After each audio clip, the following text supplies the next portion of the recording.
Hello friends, welcome to தனா தமிழ். நம்ம சேனலில் என்ன பார்க்க போகிறோம்னா, ஈஸியாக இட்லி மாவு வச்சு இட்லி மாவும் முட்டையும் இருந்தால் போதும் ஒரு ஸ்நாக்ஸ் செஞ்சுலாம் வாங்க. இப்போ சாயந்தரம் ஒரு ஸ்நாக்ஸ் செய்யறதுக்கு ஒரு பாத்திரம் எடுத்துருக்கேன். அதில் வந்து ஒரு 4 ஸ்பூன் கிட்ட ரவா எடுத்துருக்கேன். அதை இதில் சேர்த்துக்குவோம். ஒரு 3 ஸ்பூன் கிட்ட மைதா மாவு சேர்த்துருக்கேன். மைதாவுக்கும் இந்த ரவாவுக்கும் நான் ஒரு முட்டை தான் சேர்த்துருக்கேன். நீங்கள் வேணால் 2 முட்டை கூட சேர்த்துக்கலாம். இப்போ வந்து புளிக்காத மாவா இட்லி மாவு நல்லா இவ்வளவு எடுத்துருக்க பாருங்க. நல்லா ஒரு புளி கரண்டியால் நம்ம இட்லி எல்லாம் ஊற்றினோம்னா அந்த கரண்டியால் ஒரு கரண்டி கும்பமாக எடுத்துருக்கேன். ரொம்ப புளிக்காத மாவாக எடுத்துக்கோங்க. இப்போ கொஞ்சமாக இதுக்கு தேவையான தண்ணி ஊற்றிக்கலாம். ஒரே ஒரு சிட்டிகை பலவார சோடா போட்டுப்போம். ஒரு சிட்டிகை தான் பலவார சோடா. வாசத்துக்கு ஏலக்காய் பொடி.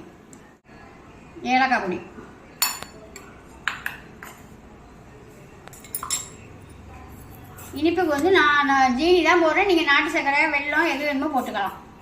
நான் ஒரு 4 ஸ்பூனு ஜீனி போட்டுக்கிறேன். கொஞ்சமாக இனிப்பை எடுத்து கொடுக்கறதுக்கு கொஞ்சமாக சால்ட்டு. அவ்வளோதான். இப்போ இதை நல்லா நம்ம கரண்டி வச்சு நல்லா கலக்கி விட்டுக்கலாம். ரொம்ப பிடிக்கும் பிள்ளைங்களுக்கும். இது வந்து நம்ம டீ கடையிலலாம் போண்டா போட்டு வச்சுருப்பாங்கல்ல, அந்த போண்டா தாங்க இது. டீ கடைகளில் கிடைக்கும் நிறையா.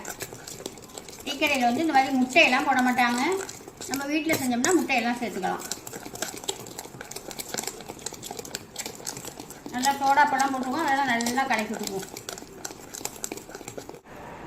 இந்த மாதிரி பிணைஞ்சி எடுத்துக்கோங்க. பிணைஞ்சி எடுத்துக்கிட்டு நீங்கள் ஒரு கரண்டி சின்ன குழிக்கரண்டி வச்சுட்டு மொட்டு போட்டாலும் போடலாம். எண்ணெய் நல்லா சூடு பண்ணிக்கிட்டு, இல்லை நான் கையாலே எடுத்து போட்டுருவோம். அந்த மாதிரி வேணாலும் போட்டுங்க. இப்போ எண்ணெய் சூடாகிடுச்சு, நம்ம எடுத்து எண்ணெயில் போட்டுடலாம். இங்கே வந்து இவ்வளோ மாவு எடுத்துக்கிட்டிங்கன்னா போதும். அழகாக பந்தாக வரும். நான் கையாலே எடுத்து போட்டுருவேன். உங்களுக்கு போட தெரிஞ்சால் போடலாம், இல்லைன்னா நீங்கள் கரண்டியால் போட்டுருங்க.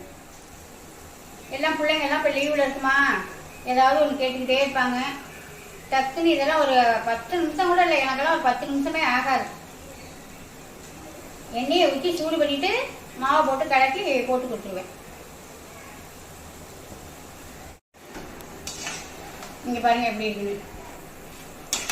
உங்களுக்கு பார்க்கலே தெரியும் எப்படி சாப்பிட்டா மெதுவாக இருக்கா அழுத்தமாக இருக்கான்னு.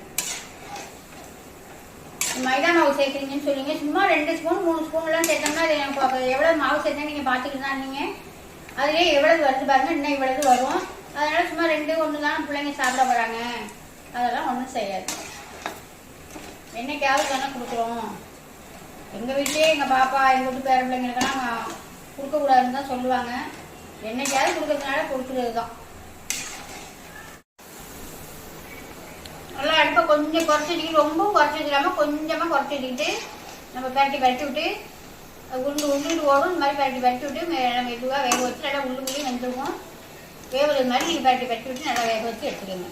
எவ்வளோ அழகாக இருக்கு பாருங்க. சாப்பிட்டா நம்ம ரவா முட்டை இட்லி மாவுலாம் சேர்த்துக்கமா பஞ்சாக இருக்கும்.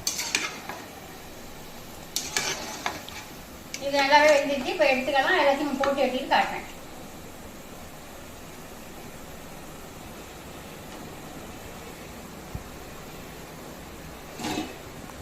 இதில் 1 2 வாழைப்பழம் சேர்த்துக்கலாம். என்கிட்ட வாழைப்பழம் இல்லை. இது உங்கள்கிட்ட இருந்துச்சுன்னா சேர்த்துங்க.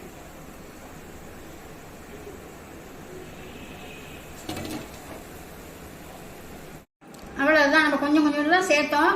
2 ஸ்பூன் 4 ஸ்பூன் 3 ஸ்பூன் இப்படி தான் சேர்த்தோம். எவ்வளவு வந்துருக்கு பாருங்க. இது ஒரு 4 பேர் 5 பேரே சாப்பிட்டுக்கலாம். ஒரு டீ போட்டு வச்சுக்கிட்டு ஆளுக்கு 2 எடுத்துக்கிட்டு சாயந்தரம் நேரம் சாப்பிட்டுக்கலாம். ரொம்பவே ஈஸியாக வாய்க்கு ருசியாக செஞ்சு காமிச்சிருக்கேன். இதே மாதிரி நீங்களும் ஒரு வாட்டி ட்ரை பண்ணி பார்த்துட்டு எப்படி இருக்குன்னு கமெண்ட்டில் சொல்லுங்கள். இங்கே பாருங்கள், நான் பிச்சு காமிக்கிறேன் பாருங்கள். தெரியுதா? மெதுன்னு இருக்கு பாருங்க. பஞ்சு மாதிரி இருக்கும். அப்படியே முட்டை வேணா கூட நீங்கள் இன்னொன்று கூட சேர்த்துக்கலாம். நம்ம குழந்தைங்க சாப்பிட்றதாங்க. நீங்கள் முட்டை வேணா 2 முட்டை கூட போட்டுக்கலாம். இப்போ நான் சேர்த்ததுக்கே 2 முட்டை வேணாலும் நீங்கள் போட்டுக்கலாம். இன்னுமே சாப்பிட்டா நல்லா தான் இருக்கும். வீடியோ பிடிச்சிருந்துச்சுன்னா ஒரு லைக் பண்ணுங்கள், ஃப்ரெண்டுக்கெல்லாம் ஷேர் பண்ணுங்கள். மறந்துடாமல் ஒரு சர்ப்ரைஸ் பண்ணுங்கள். பாய்.